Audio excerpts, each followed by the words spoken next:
Abra a sua Bíblia no segundo livro de Reis, capítulo 13. Segundo Reis, capítulo 13. Vamos ler do verso 14 até o verso 19. Melhor, vamos ler até o verso 20. Segundo Reis, capítulo 13, do verso 14 até o verso 20. A palavra de Deus diz: estando Eliseu padecendo da enfermidade de que havia de morrer, Jeoás, rei de Israel, desceu a visitá-lo, chorou sobre ele e disse: meu pai, carros de Israel e seus cavaleiros. Então lhe disse Eliseu: toma um arco e flechas. Ele tomou um arco e flechas. Disse ao rei de Israel: retesa o arco, e ele o fez. Então Eliseu pôs as mãos sobre as mãos do rei e disse: abre a janela para o oriente. E ele a abriu. Disse mais Eliseu: atira. E ele atirou. Prosseguiu: flecha da vitória do Senhor, flecha da vitória contra os sírios, porque ferirás os sírios em Afeca até os consumir. Disse ainda: toma as flechas. Ele as tomou. Então disse ao rei de Israel: atira contra a terra. E ele a feriu 3 vezes e cessou. Então o homem de Deus se indignou muito contra ele e disse: 5 ou 6 vezes deverias ter ferido. Então ferirás os sírios até os consumir. Porém agora só 3 vezes ferirás os sírios. Morreu Eliseu e o sepultaram. Ora, bandos dos moabitas costumavam invadir a terra à entrada do ano. Amém. Vamos orar. Senhor, aqui está a Tua palavra, Pai. Nós não queremos apenas ler, nós queremos entender. E nós queremos aplicar esse entendimento à nossa vida prática, do dia a dia. Queremos ser ensinados pela Tua palavra. Ela é o melhor ensinamento que temos para receber nesse mundo, Deus, para aprendermos a viver de acordo com a Tua vontade, para aprendermos a direção que o Senhor tem para nós. Por isso, Deus, fala ao nosso coração essa manhã. Quebra as barreiras de entendimento, as resistências, para que nós possamos nos abrir para receber o ensinamento que vem do Senhor e ter as nossas vidas mudadas. Eu entrego a minha vida em Tuas mãos e eu peço em oração a Tua unção, a graça, a misericórdia a cada dia, para que a Tua unção atue sobre mim, eu possa ministrar a Tua palavra de acordo com a Tua vontade. Que ela cumpra os Teus propósitos esta manhã na vida de cada um de nós. É o que eu te peço com meus irmãos, em nome de Jesus. Amém. Podem sentar, irmãos. Amados, aqui está um texto que fala sobre a morte do profeta Eliseu. A morte do profeta é narrada aqui nos versículos que nós lemos, os seus também últimos momentos de vida, que foi ainda profetizando, ainda falando a palavra de Deus, nessa hora ao rei Jeoás. E isso me traz a uma reflexão em relação aos dias que nós estamos vivendo. A gente tem vivido dias de muita incerteza, de muita insegurança. Quando as pessoas conversam entre si, muitas vezes nós reclamamos do medo, dos problemas, das dificuldades que a vida apresenta, e isso tudo tem trazido muito desconforto às pessoas de uma maneira geral. E muita gente acaba se acostumando com esse fluxo de acontecimentos. As coisas estão tão ruins que a gente diz: a vida é assim mesmo, a gente tem que se conformar com isso e talvez ficar reclamando, e falando das suas impossibilidades. Não posso isso, não posso aquilo. Talvez seja esse o discurso de muita gente. Só que a palavra de Deus diz para nós que nós não devemos nos acostumar com o mal. Não é essa a nossa reação ou relação com o mal. Nós, como cristãos, não podemos aceitar o mal, ou simplesmente ficar paralisados diante dele, como se ele fosse algo normal, que a gente precisa viver, estamos vivendo tempos difíceis e pronto. Não é isso que a Bíblia diz. A Bíblia diz que a nossa relação com o mal deve ser outra. Abra comigo a Bíblia em Tiago, capítulo 4. Veja só o que está escrito aqui. Como deve ser a nossa relação com o mal? Não diz a Bíblia que eu devo ser passivo diante dele. Veja Tiago, capítulo 4, versículo 7. Diz assim: sujeitai-vos, portanto, a Deus, mas resisti o diabo, e ele fugirá de vós. A minha relação com o mal deve ser de resistir ao mal. Mas para resistir ao mal, primeiro o versículo diz que eu preciso me sujeitar a quem? A Deus. À medida em que eu me submeto a Deus, eu consigo resistir ao mal. À medida que eu deixo Deus acima de mim, eu consigo me opor ao mal. Então, a palavra de Deus não diz que eu devo ficar passivo diante do mal. Pelo contrário, diante dele, mais eu tenho que me submeter a Deus, a sua orientação, a sua palavra, aquilo que ele tem dito, para que eu tenha forças para resistir ao mal. E o que acontece quando eu resisto ao diabo? A Bíblia diz, ele foge de mim. Veja, eu não preciso bater nele, eu não preciso discutir com ele, não preciso gritar com ele, eu apenas preciso resisti-lo. Com a minha submissão a Deus, eu resisto ao diabo. E a Bíblia diz que ele foge de mim. Então, o que a palavra de Deus nos ensina é encarar as nossas lutas e não a fugir delas. Elas é que precisam fugir de nós. É o diabo que foge da gente, não é a gente que foge do diabo. Dá para entender isso, irmãos? Você não foi chamado para andar fugindo, para viver fugindo. A vida de um fugitivo é uma vida muito conturbada. Não, você foi chamado para resistir.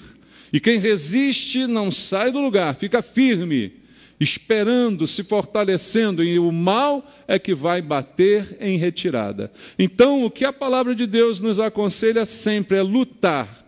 Lutar resistindo, enfrentando, com a certeza de que tudo pode ser vencido pela nossa fé. A Bíblia diz, a nossa fé é que vence o mundo. É com a nossa fé que a gente vive. O meu justo viverá pela fé. É com a fé que eu consigo enfrentar as dificuldades e vencer as lutas que se apresentam diante de mim. E a fé, quando ela é genuína, irmãos, automaticamente ela gera algo chamado perseverança. A perseverança é continuar insistindo mesmo quando as coisas são contrárias. Continuar acreditando mesmo quando tudo diz que eu não devo acreditar. Aquele que persevera, persevera apesar das dificuldades. Apesar das lutas, apesar das decepções, a sua fé o faz permanecer firme naquela posição. Se sujeitando a Deus e automaticamente resistindo ao diabo. Automaticamente se opondo ao adversário, porque se sujeita a Deus, se fortalece em Deus e se firma nessa atitude de perseverança. Então, o que Deus espera de nós diante dessas lutas é que a gente continue firme. Eu sei que as coisas são difíceis. Muitos de nós têm problemas sérios, reais, que não são brincadeira, mas nós não devemos ficar apenas nos queixando desses problemas. A nossa atitude é de resistir para enfrentá-los, para que eles fujam de nós. Mas eu volto a lembrar você só consegue resistir se primeiro se submeter a Deus. Sujeitai-vos, portanto, a Deus. Então eu tenho que continuar caminhando, sem perder a coragem e principalmente sem desanimar. Lembra o que disse Jesus? No mundo tereis aflições, mas tem de bom ânimo. Ele não disse que a gente teria uma vida de mar de rosas nesse mundo. Pelo contrário, ele advertiu que nós teríamos aflições. Mas o que ele diz em seguida? Não desanime apesar delas. Isso é perseverança. Isso é colocar a fé em ação. A fé que só se manifesta quando tudo vai bem, ela não é de verdade uma fé genuína. Ela é apenas um otimismo. Tudo vai bem e eu continuo acreditando que tudo vai continuar bem. Mas e quando não vai bem? E quando vem a tribulação, quando vem o problema, quando vem a aflição que Jesus disse que teríamos? Ele disse, tenham bom ânimo. Manter o ânimo é essencial, mas eu repito, só consigo isso me sujeitando a Deus, obedecendo a sua palavra, crendo na sua palavra, mudando as minhas atitudes, mudando as minhas reações diante dos desafios que eu tenho pela frente. E, queridos, quando nós temos um desafio, há apenas duas maneiras de agir diante dele. Ou eu fico com aquela mesmice de sempre, me lamentando, reclamando, né, dizendo aquele desenho animado, ó vida, ó azar, só os antigos conhecem isso, né? Ou eu fico assim, lamentando de tudo que me acontece, com aquela mesmice, não muda nada, ou eu enfrento os desafios me renovando. Só essas duas opções. Uma delas a gente precisa assumir. E a que vai garantir o bom êxito é a renovação para enfrentar. Não há outra opção. Deus não mostra na palavra uma outra atitude de vitória que não seja a do embate, da resistência, da oposição. Resisto ao diabo, me oponho aos seus planos, me oponho à sua vontade, me mantenho firme, mas primeiro me submeti a Deus. E essa mesmice que muitos podem assumir, é isso que a gente cansa de ver aí em atitudes, às vezes das pessoas até dentro da igreja. E aí, irmãos, as coisas não vão melhorar quanto mais eu reclamo delas. Reclamar da vida não melhora a vida. Sabia disso? Então por que você não para de reclamar? Hein? Você concorda comigo que reclamar da vida não melhora a vida? Então por que a gente reclama? É para aliviar? É o quê? Para falar? Sei lá, lê um livro em voz alta, lê a Bíblia em voz alta, né? Já está falando alguma coisa. Mas para que reclamar se eu sei que reclamar não vai mudar a minha vida? E isso é uma constante na vida de muitos de nós. Isso é a mesmice. Ou seja, eu reajo sempre da mesma forma às dificuldades. E elas nunca mudam, elas só pioram. Porque as minhas atitudes são sempre as mesmas, de pessimismo, de reclamação, de dizer que está tudo ruim, que o governo, que isso, que aquilo. E isso não melhora a vida de ninguém. É a nossa vida. Sou eu que preciso agir de uma maneira diferente diante das coisas e não ficar assim. Porque se eu começo a reagir dessa forma, desanimar, irmãos, é muito fácil. A coisa mais fácil do mundo é desanimar. Por isso Jesus disse, tenha um bom ânimo. Você vai enfrentar dificuldades, mas tenha bom ânimo. Por quê? Porque a gente desanima, irmãos. Há pessoas mais fracas do que outras nesse sentido, não é? Mas todos, por mais fortes que sejamos, às vezes podemos nos desanimar. Veja, o profeta Elias, um homem poderoso em Deus, teve um dia que ele desanimou, porque ele recebeu a ameaça de uma mulher. Jezabel ameaçou que ia matar ele, pronto, ele desanimou. Já tinha ele acabado com os profetas de Baal todinhos. Mas no momento aquele homem forte se deixou atingir por uma palavra e desanimou. Vê como é fácil desanimar. Imagina você que é frágil. Tem gente que é frágil, né? Se você não dá bom dia para ela, já desanima. Você não dá bom dia, ela quer morrer já. Tem gente frágil, não tem? Imagina, todo mundo desanima com a maior facilidade, irmãos. É muito fácil desanimar. Por isso Jesus deu essa palavra simples. Tende bom ânimo. Advirto, você vai passar dificuldades, pessoas não vão te cumprimentar, pessoas vão falar mal de você, pessoas vão te trair, pessoas vão te prejudicar, o mundo vai arrumar um monte de situação, você vai ficar em problema, você vai ter problema de saúde, mas tenha bom ânimo. Foi o que Jesus disse. Por quê? Porque ele sabe que é fácil a gente desanimar. Às vezes uma coisinha a gente desanima. É um calo no pé, é uma unha encravada, tem gente que já não vai trabalhar, estou com problema, de novo essa unha. e fica naquela mesmice de reclamação. E se a gente se entregar a esse tipo de sentimento, a gente vai acabar não percebendo o movimento da vida.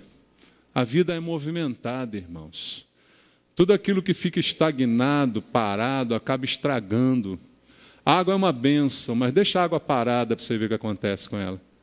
Aqui no Rio de Janeiro dá dengue, dá chikungunya, dá zika, dá tudo você imaginar lá dentro da água, né, que o mosquito se cria ali. Então tudo que fica parado acaba trazendo prejuízo para a vida da gente. E eu não posso permitir que isso aconteça comigo. Eu não posso permitir que eu seja aquela pessoa que só vê o mal das coisas, só vê o errado. Não é? Quando você vê o céu com algumas nuvens, você não diz, o céu está com algumas, não, o céu está todo escuro. É a maneira de ver. Né? Um copo com metade de água está meio cheio ou meio vazio? É a maneira de ver. Né? É como você vê as coisas. Tem gente que vai olhar e vai dizer, está meio vazio. Você faz aniversário, é um ano a mais ou um ano a menos?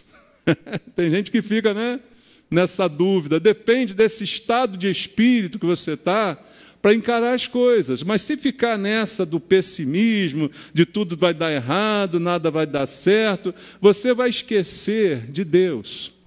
E a fé vai embora. E você vai esquecer porque por trás de qualquer nuvem escura existe um sol brilhando, entendeu? Por trás de qualquer tempestade existe um sol que está lá da mesma forma, irmãos. E mais praticamente falando, existe um Deus que não muda. Acima de qualquer luta e dificuldade, existe um Deus imutável que está governando e olhando para nós. Então nós não podemos nos acostumar a esse sentimento de que vai dar tudo errado mesmo, não tem jeito, vou me entregar, vou desistir. A Bíblia não manda a gente desistir, a Bíblia manda a gente se submeter a Deus e resistir. Resista, resista. A palavra de Deus diz, nós ainda não fomos provados até o sangue. Resista, fique firme, é o que a Bíblia diz para nós, para que você possa experimentar a outra atitude, que é a atitude de renovação. Enfrentei a dificuldade, vi a tribulação, vi a aflição, mas renovei a minha fé, renovei as minhas atitudes diante daquele problema e venci, porque Deus quer me motivar a fazer muito mais do que eu tenho feito. Nós ainda não fizemos o suficiente, nós ainda não aprendemos o suficiente. Então, cada dia que temos é uma chance nova de fazermos as coisas diferentes. Se você pudesse voltar 20 anos atrás, com o conhecimento que você tem hoje, você faria muitas coisas diferentes ou não? Com as experiências que você tem hoje, se você volta 20 anos atrás, você não faria muitas coisas diferentes? E talvez o teu hoje estivesse bem diferente também, porque você mudou muitas coisas atrás, que a gente fez por infantilidade, por imaturidade, por desespero, por precipitação. Quantas coisas a gente pode fazer diferente? Mas para isso é preciso fazer. Há pessoas que diante de um problema dizem assim, não, fica quieto e deixa eu ver se isso passa. Não, não funciona assim. Você precisa enfrentar e mudar. A ferida precisa ser tratada e curada. Ferida deixada para lá dá pus e infecção. Ela tem que ser lavada e cuidada. É assim que Deus está querendo que a gente haja, para não cair na mesmice e chegar na renovação. Essa é uma lição que Deus está nos dando. Mas o que isso tem a ver com o texto que a gente leu aqui no início? Eu creio que esse texto aqui do início, ele pode nos dar algumas lições na vida do profeta Eliseu e do rei Jeoás, que estava praticamente aqui no seu último momento de vida, né? Eliseu, um profeta. Lembra que Eliseu teve porção dobrada do Espírito que estava sobre Elias, um homem tremendamente usado por Deus.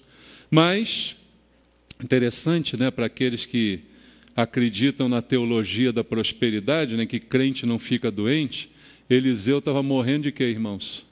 De uma enfermidade. Eu acho que Eliseu não declarou a sua cura.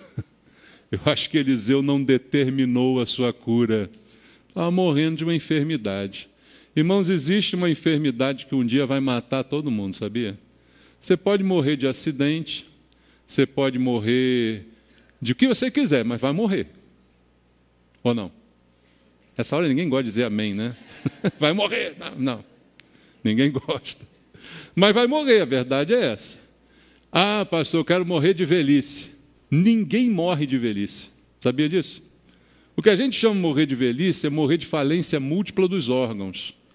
A velhice que você diz que morreu, durou 100 anos e morreu, porque um órgão faliu. O coração parou de funcionar, o rim não filtrava mais, o pulmão já não respirava, o fígado parou, morreu. Mas porque esses órgãos adoeceram. O mau funcionamento de um órgão é uma doença.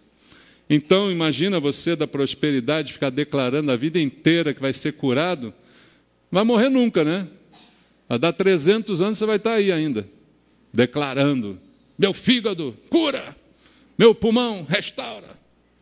Irmãos, eu não estou dizendo que a gente deve aceitar as enfermidades também passivamente. É parte da mensagem de hoje, o que Deus quer nos falar sobre isso. Nós devemos lutar. Amém? Nós devemos resistir. Não é dizer assim, um câncer no meu pulmão, obrigado, Jesus. Não, você vai lutar contra isso. Você vai resistir a isso. Mas você vai saber que a resposta e a solução não está em você, não está na sua fé. O grande problema da teologia da prosperidade é que ela culpa as pessoas pelo erro que lhes acontece.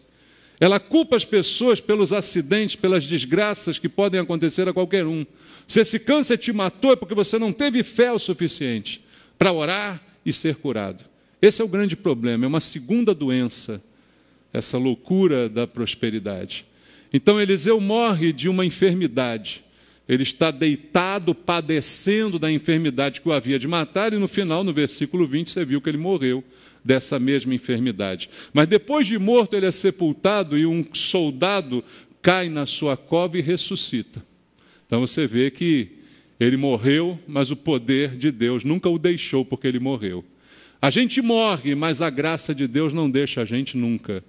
Porque Jesus disse, aquele que crê em mim, ainda que esteja morto, viverá. E todo que vive e crê em mim, não morrerá eternamente.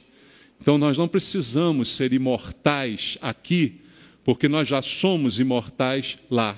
Está entendendo? Então essa é uma lógica simples, mas que as pessoas se recusam a entender. Mas o que esse texto tem para me ensinar? O rei Jeoás foi fazer uma visita ao profeta Eliseu. É bom quando a gente está enfermo e alguém vai nos visitar, não é? É muito bom, você sente o amor, você sente o acolhimento. Mas a visita de Jeoás não foi muito bem para isso, não. Ele foi fazer uma visita porque ele estava apertado. Ele, na verdade, queria que Eliseu ainda o abençoasse antes de morrer. Ele uniu as duas coisas, né? Vou fazer uma média aqui, vou visitar Eliseu, levar umas flores, uns bombons, mas, na verdade, eu quero que ele me abençoe, eu quero que ele me dê uma direção. Porque se você ler o contexto histórico da passagem, você vai ver que Jeoás estava num mau momento no seu reinado. Era rei de Israel e estava com uma grave ameaça de invasão dos sírios, e ele estava praticamente já sabendo que iria perder aquela guerra, porque, primeiro, ele tinha o exército inimigo muito mais recursos do que ele, e o exército trazia medo ao seu coração, porque era mais numeroso, mais bem equipado, e ele sabia que os seus dias, os dias do seu reinado, estavam contados por causa dessa ameaça de guerra que era iminente e que ele sabia que iria perder essa guerra de qualquer maneira. Então, ele vai atrás do profeta em busca de socorro. Não é só uma visita de cortesia, de mostrar amor, mas ele, na verdade, é um pedido de socorro. E aí, antes de morrer, Eliseu ensinou algumas coisas para o rei, que eu creio que servem para nós. Até porque a gente também tem um pouco essa mania do rei, não é? Quando as coisas apertam, a gente vai buscar Deus, não é assim? Eliseu aqui representa Deus, é o profeta, é o homem que fala por Deus, e o homem até ímpio vai procurar quando as coisas apertam, né? O rei Naamã, tomado por lepra, foi procurar também quando estava com aquela doença terrível, não porque ele era crente, mas porque ele queria uma cura. Então é muito comum a gente tomar essa atitude de Jeoás também. Quando a coisa aperta, eu vou buscar Deus, aí eu não falto uma reunião de oração, aí eu não deixo um culto, porque a coisa apertou. Se isso for verdade, eu vou orar para Deus apertar todos nós. A igreja vai estar sempre cheia. Cheia de gente apertada. Né, irmãos? Mas acontece isso mesmo, as pessoas têm essa reação muitas vezes, né? E aí ele vai ensinar aqui para Jeoás alguns princípios que a gente pode aprender também para a nossa vida. Por quê? Primeiro, quem quer mudança de vida precisa estar atento à voz de Deus. Cada momento que a gente está na igreja, cada pregação ouvida, é um momento especial, irmãos. Porque a Bíblia diz que a fé vem pelo ouvir da pregação. Veja, ela não é substituída pela leitura da Bíblia. A leitura da Bíblia é importante, claro, mais importante que qualquer coisa. Mas em relação à fé, o ouvir da pregação alimenta mais. Porque você vai ouvir de Deus, que vai usar o instrumento dele que está no púlpito para trazer uma palavra para você, que talvez você lendo o mesmo texto em casa sozinho, não perceba isso. Já aconteceu com você? Você leu um texto várias vezes, mas quando ele foi pregado, você teve uma outra visão daquele texto, e ele falou mais ao coração. Então a fé vem pelo ouvir da pregação, como diz a Bíblia lá na carta de Paulo aos Romanos. Então a mudança na vida, a pessoa precisa dar ouvidos à pregação. Aproveitar esse momento para ouvir Deus falando contigo. E nesse momento que Jeoás foi ali, ele foi ali buscar uma palavra de Deus. Embora ele não tivesse um relacionamento com Deus. Mas na hora do aperto, é aquela coisa, na hora que o avião está caindo, não tem ateu. Todo mundo grita, ai meu Deus. Você não viu porque o avião não caiu, né? Mas quando está caindo, todo mundo grita, ai meu Deus, não tem um ateu lá dentro. Agora fora do avião todo mundo é ateu, debocha e tal, né? Então Jeoás vai atrás de Deus. Ele vai ouvir uma palavra de Deus. E nesse sentido a gente pode aprender. Se você está precisando, você está numa luta, vá atrás da palavra de Deus. Ouça o que Deus tem a falar. E principalmente obedeça ao que Deus mandar. Porque foi o que começou a acontecer com Jeoás aqui. Mas o testemunho bíblico sobre ele não é bom. Veja, ainda no 2 de Reis, capítulo 13, versículo 11, olha o que a Bíblia diz sobre Jeoás, sobre o reinado dele. Fez o que era mal perante o Senhor. Não se apartou de nenhum dos pecados de Jeroboão, filho de Nebate, que fez pecar a Israel, porém andou neles. Jeoás andou exatamente nos mesmos caminhos de Jeroboão, andou nos mesmos pecados e fez Israel pecar. Ou seja, era um rei ímpio, mas que na hora que as coisas apertaram foi buscar a orientação de Deus. Então, pelo menos isso eu posso aprender com ele. Quando as coisas não estão bem, e mesmo quando elas estão bem, o que eu mais preciso é da orientação de Deus. Dar ouvidos à palavra de Deus. Buscar ouvir o que Deus está dizendo. Por quê? Lembra do versículo Tiago 4,7? Sujeitai-vos, portanto, a Deus, resisti ao diabo e ele fugirá de vós. Para me sujeitar a Deus, é se sujeitar à sua palavra. Deus disse uma coisa, eu quero obedecer aquilo que foi dito. Essa é a sujeição que me fortalece para resistir ao diabo. Sem fortalecimento, ninguém resiste ao diabo. É preciso fortalecimento, irmãos. E foi isso que Jeoás foi buscar. Então, quem não ouve e pratica a palavra de Deus, sempre vai enfrentar limitações na sua vida. Sempre os problemas se tornarão maiores. Aquilo que seria facilmente solucionado por alguém que crê em Deus e espera em Deus, para outro que não tem esse recurso, é muito maior do que se pode imaginar. E aí Eliseu, já quase morrendo, ele vai dizer ao rei algumas coisas importantes também para a gente aprender. Voltando lá ao versículo que nós estávamos lendo, no capítulo 13, agora no versículo 15, diz assim, então lhe disse Eliseu, toma um arco e flechas. Ele tomou um arco e flechas. Pensa comigo, Eliseu diz ao rei, toma um arco e flecha. O arco e flecha, naquela época, não era para esporte, não era para praticar. O arco e flecha era um instrumento de quê? de guerra, né? Era uma arma de guerra. Qual o simbolismo nisso que Eliseu disse ao rei Jeoás? Pegue as armas de guerra, pegue os instrumentos de guerra. Qual o medo de Jeoás? A guerra. Ele está exatamente com medo da guerra, porque sabe da sua condição inferior. Mas o que Eliseu manda ele fazer? Usar os instrumentos de guerra. Então, veja bem, eu sei que o inimigo é mais poderoso do que eu. Eu não tenho dúvida disso. Alguém aqui acha que é mais poderoso que o diabo? Nós, individualmente? De jeito nenhum. Nós nos tornamos fortes com Deus. Aí somos mais fortes que Ele. Mas sozinhos, somos muito mais fracos. Então, da mesma forma, para enfrentar um inimigo muito mais forte, eu preciso me sujeitar a Deus, obedecer à ordem do profeta. É o que Jeoás vai fazer aqui. E a ordem que ele dá, em primeiro lugar, use as suas armas de guerra. Você precisa enfrentar. A solução para você não é fugir. Os sírios querem me invadir, vou mudar Israel de lugar. Vou mudar Israel para a Austrália. Pronto, aí eles não vão chegar lá perto de mim. Não, não funciona assim. Não adianta mudar Israel para a Austrália. Você precisa enfrentar onde você está. Você precisa usar as suas armas de guerra. Agora olha para a gente aqui, para a palavra se aplicar a mim.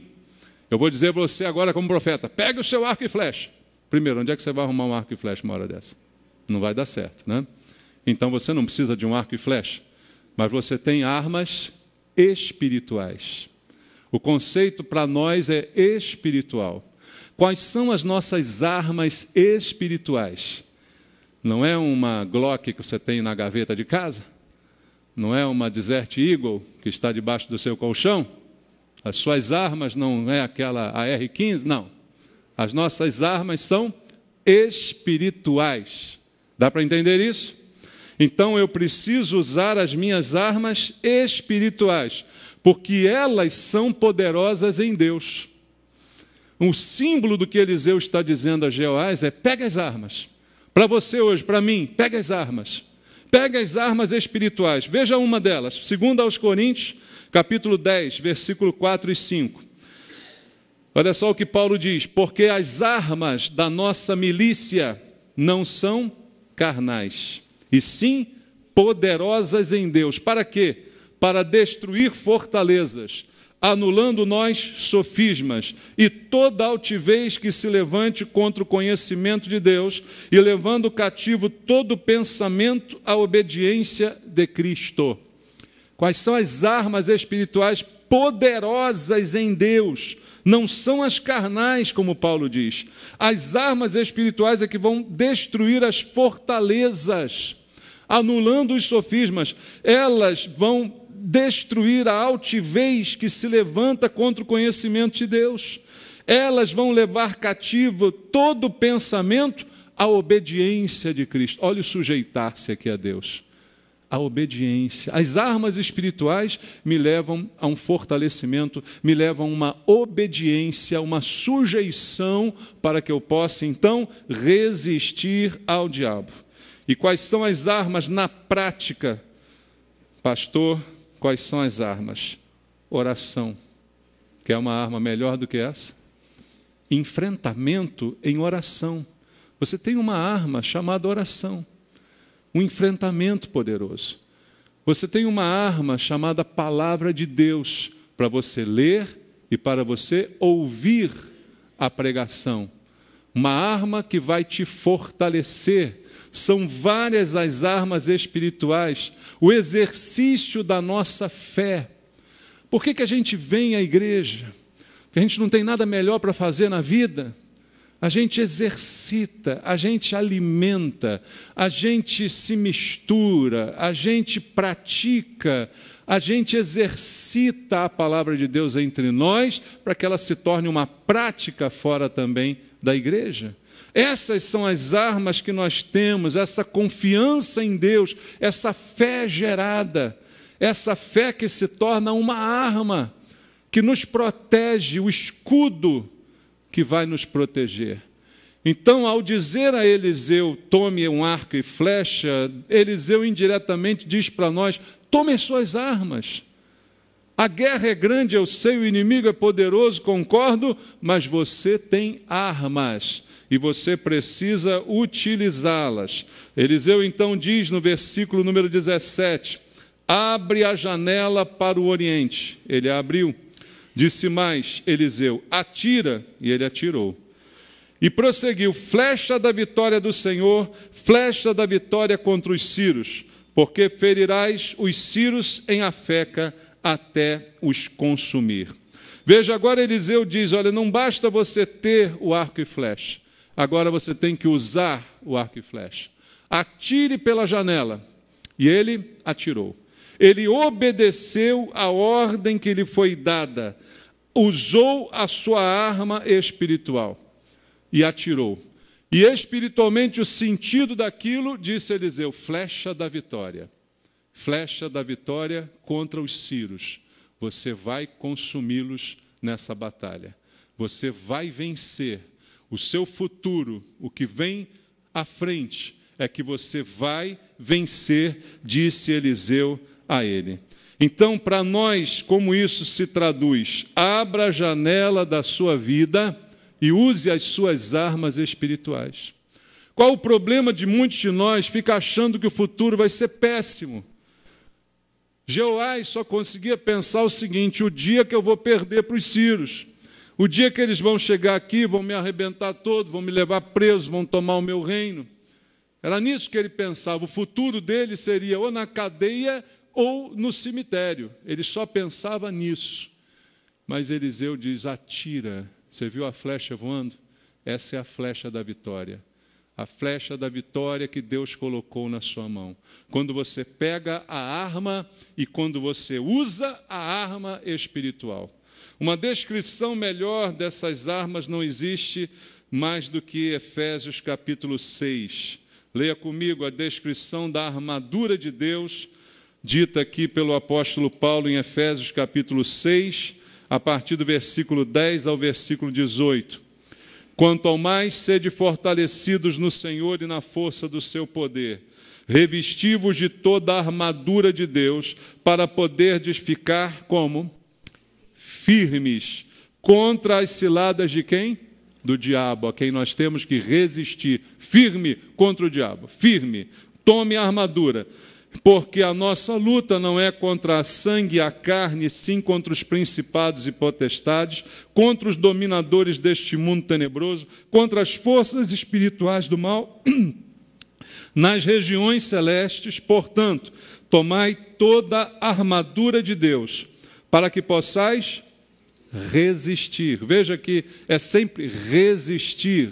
Resistir no dia mau. Depois de ter desvencido tudo, permanecer inabaláveis, inabaláveis. Estai, pois, firmes, cingindo-vos com a verdade, vestindo-vos da couraça da justiça, calçai os pés com a preparação do evangelho da paz, embrançando sempre o escudo da fé, com o qual podereis apagar todos os dardos inflamados do maligno. Tomai também o capacete da salvação, a espada do Espírito, que é a palavra de Deus, com toda oração e súplica, orando em todo tempo no Espírito, para isto vigiando com toda perseverança e súplica por todos os santos.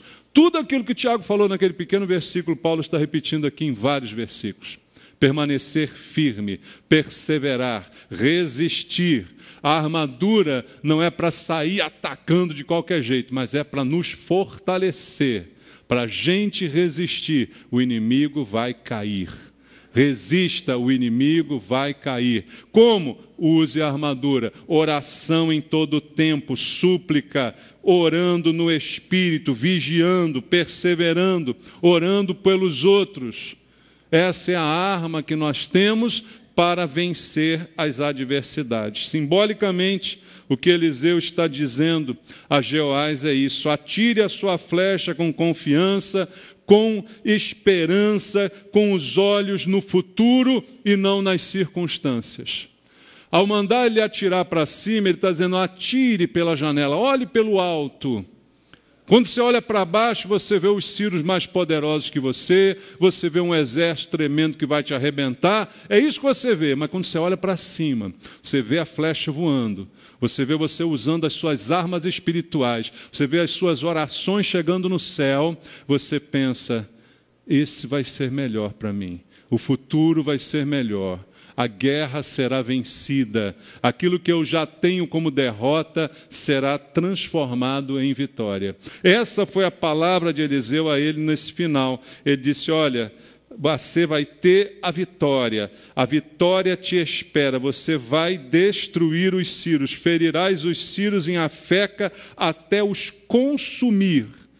Nada disso era esperado por Jeoás. Uma palavra que o surpreende. Atire e deixa que Deus faz o resto. Para nós, use as armas espirituais.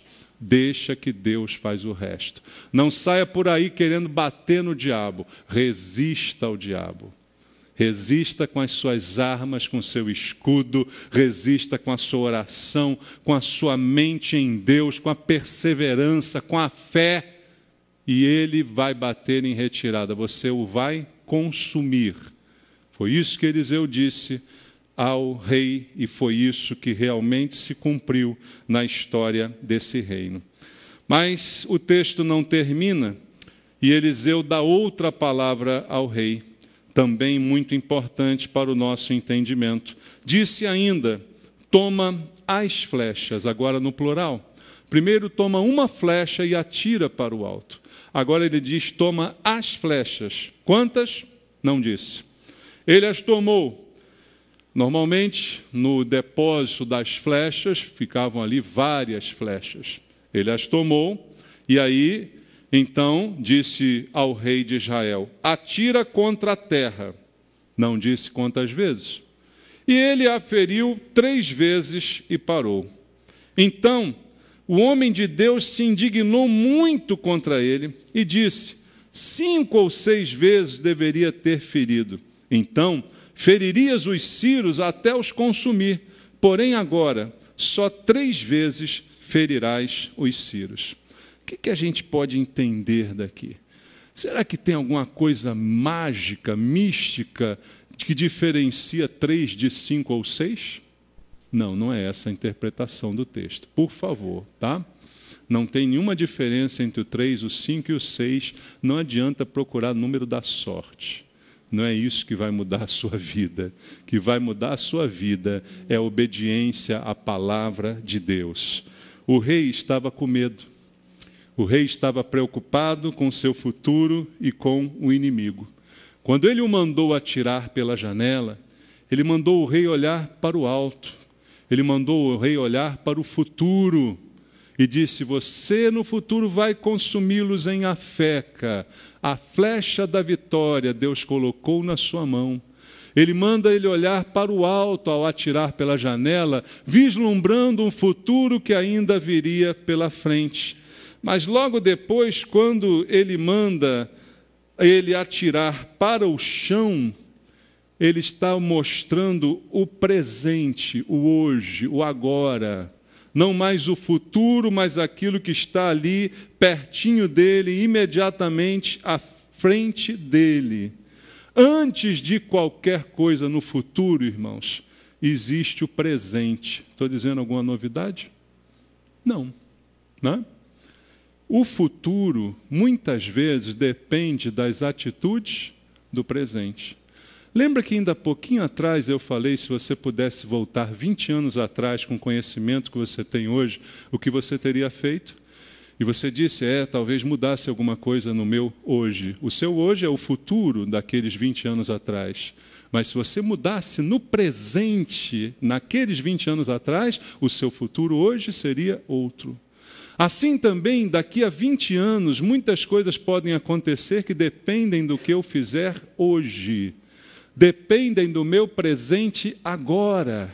As atitudes de agora vão influenciar o meu futuro daqui não sei quantos anos. Então, cuidar do futuro, irmãos, significa cuidar também do presente. Não adianta a gente fazer poupança, plano de previdência, ou isso ou aquilo outro, pensando no futuro, se o meu presente é um presente de desperdício, é um presente de vida louca. Não haverá futuro se não houver uma mudança no presente. Eliseu manda o rei olhar para as duas dimensões. Primeiro olhou para o futuro e agora manda que ele olhe para o presente, para que ele vença os desafios de hoje, para que ele possa chegar ao amanhã.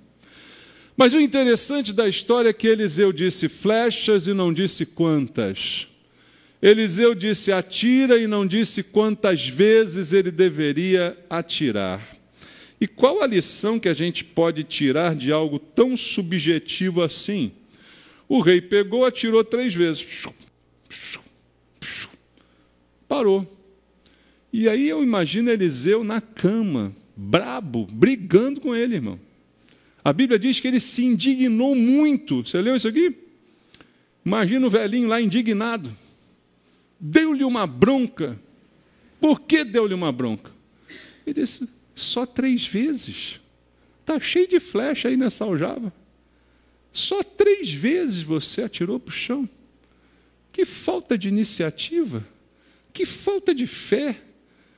Você não se deu o trabalho de acabar com as flechas que estavam aí dentro, não?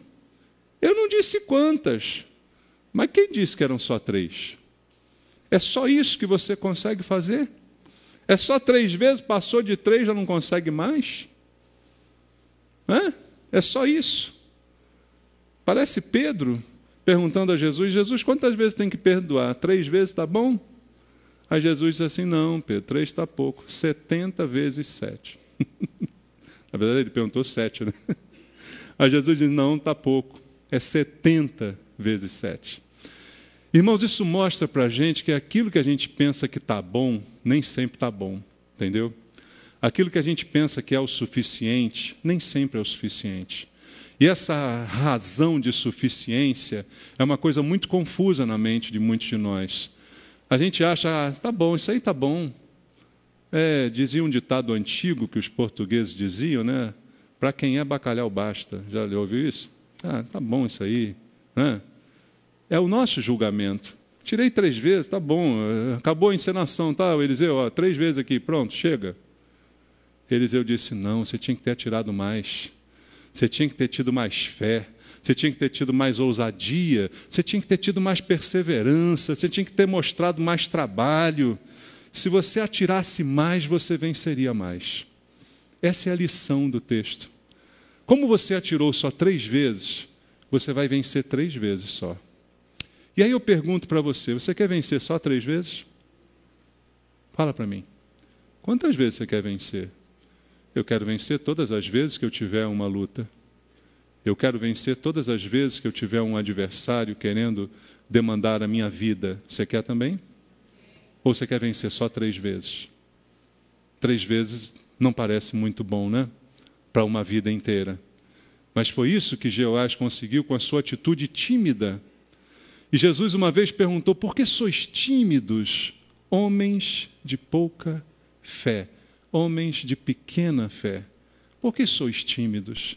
Às vezes o nosso presente não engrena, porque a gente é tímido, a gente investe pouco, porque a gente acha que é o bastante.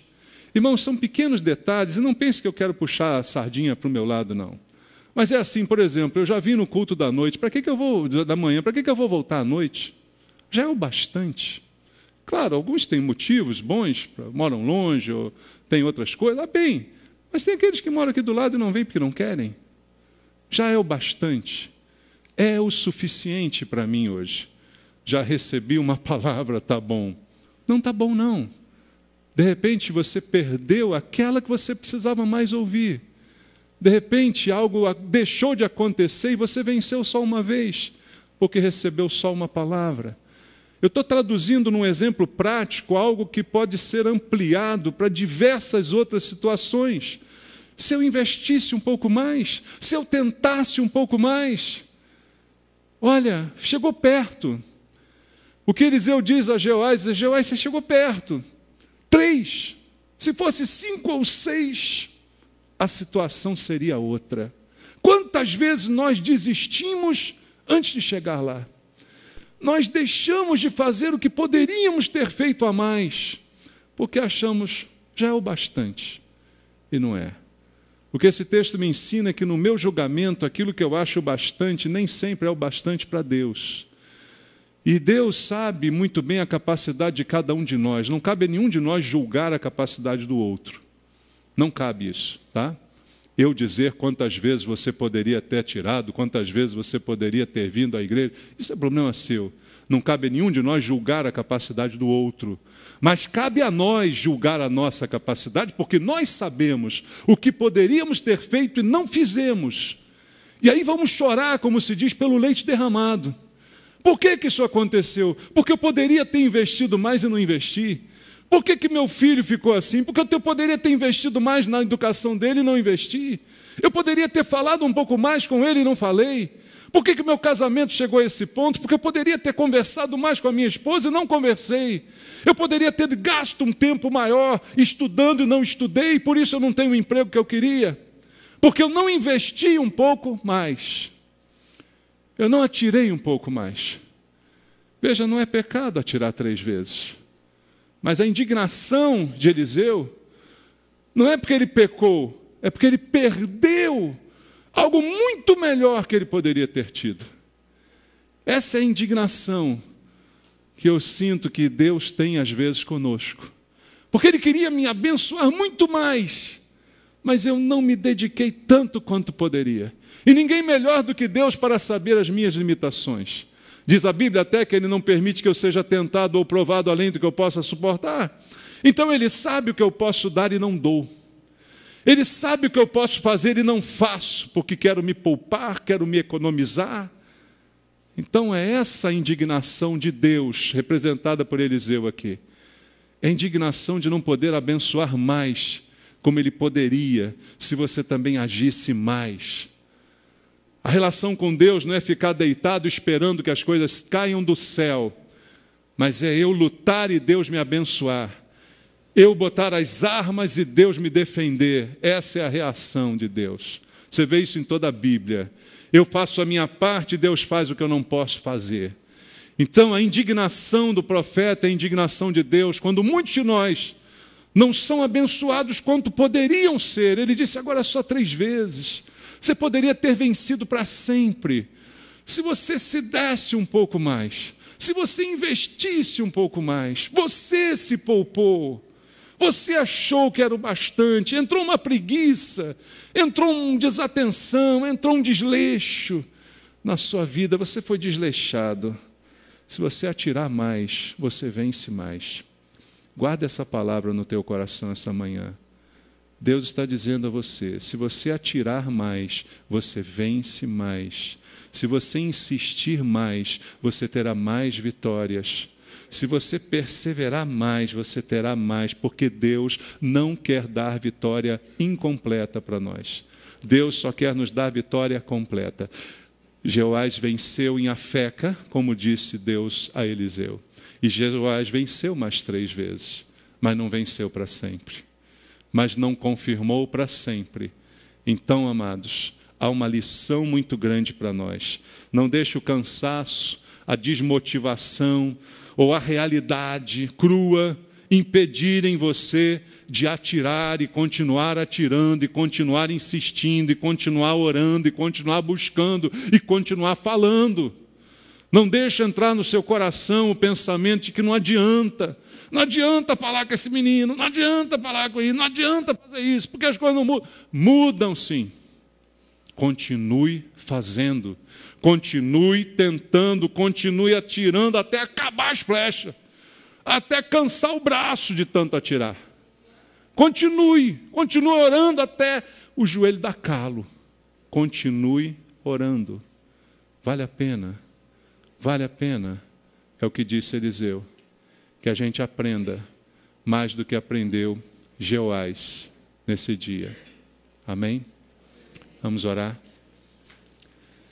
Talvez haja um motivo para você essa manhã buscar a Deus por uma vitória, por uma luta que parece grande demais, por um problema que parece não ter fim, por uma coisa que parece não ter solução.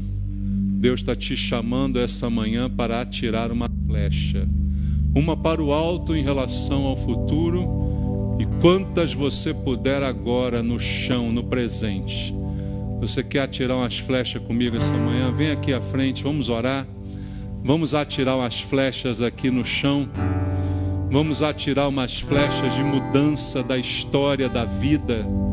Se você tem essa necessidade para uma vitória mais contínua e prolongada, Deus está dizendo: pegue teu arco e tuas flechas e comece a atirar agora com o pastor, e continue atirando em casa, continue atirando a semana toda, continue investindo, continue falando, continue fazendo, porque não é em vão o teu trabalho no Senhor. Deus tem algo bom para você, mas a tua atitude importa, a tua reação importa, e ela precisa mudar agora, não como a de Jeoás, mas não parar no meio do caminho. Quando tiver flecha, continue atirando. Deus, nós estamos aqui essa manhã para atirar todas as nossas flechas, Pai. Nós estamos aqui essa manhã, meu Deus, para declarar diante do Senhor que nós vamos fazer tudo que está ao nosso alcance, porque cremos que o Senhor fará aquilo que não podemos fazer. A guerra contra o inimigo maior e mais forte, só o Senhor pode vencer. Mas a minha atitude é continuar, a minha atitude é perseverar, a minha atitude é insistir, não parar de atirar, não parar de falar, não parar de pregar, não parar de tentar, até o fim. Até o fim eu vou tentar, até o fim eu vou perseverar, até o fim eu vou lutar, porque o Senhor está comigo. Que Deus possa abençoar a tua vida, que Deus abençoe a tua família, a tua perseverança, os teus joelhos para orar. Que Deus abençoe você nas suas atitudes, nas coisas que você precisa fazer. Que Deus abra a tua mente para dizer a direção, que Ele mostre a você o que fazer e que você saiba muito bem o que tem que fazer e faça sem limitação, sem se poupar, que você realize em nome de Jesus. Que Deus te abençoe em nome de Jesus. Vale a pena tentar, continue em nome de Jesus. Vamos louvar ao Senhor com alegria.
Ele já te levantou.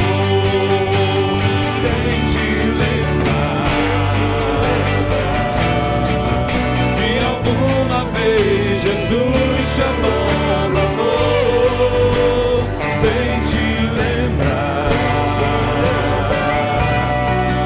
Quantas vezes Ele já te levantou. Quantas vezes Ele já te levantou. Quantas vezes Ele já